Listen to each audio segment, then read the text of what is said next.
food, so I love cooking. So how did you get into cooking? Kasi paano ka ba nagsimula ang interest sa pagluluto? Kasi po si mama ko ay Kapampangan, kaya hindi po siya bias ako, pero the best magluto ang nanay ko. Sa kahit anong restaurant na natikman ko, na Filipino dish po.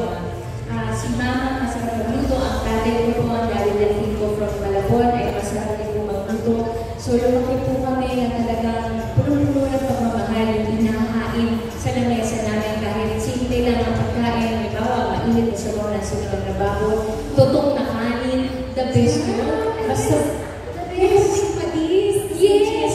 The best yun kasi buong pamilya mo at masarap talaga kumain when you're with a lot of people then. yes. So, kayo naman, what dishes do you like to cook? Meron na ba kayong na-master? Meron na kayong specialty? Actually, syempre, ang role model ko yung mga magulang ko. So, the best yung version ni Daddy na pinilihang adobong manok. So, ginagaya ko po yun. Yun. At saka si Mama, yung ito hindi ko pa po natatry ko kasi alam ko mahirap siyang lutuin. Kare-kare ni Mama na talagang ginamit ang hindi peanut butter pero yung talagang mali. Yung dinidikdik talaga yun. Imagine yung patience mo. Kapampangan na kapampangan talaga. At saka yung sweet chili prawns niya.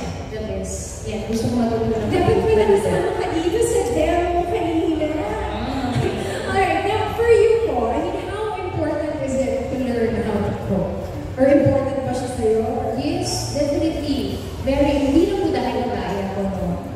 Very important na matuto tayo magluto. Kasi isa siya napaka-importante life skill, survival skill, no?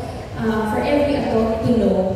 At para sa akin, hindi nga lang para siya sa adult eh. As early as yung mga napapanood po natin sa Junior Master Chef na amazing, no? Galing nila! Galing nila magluto. So, pwede naman po pala, no?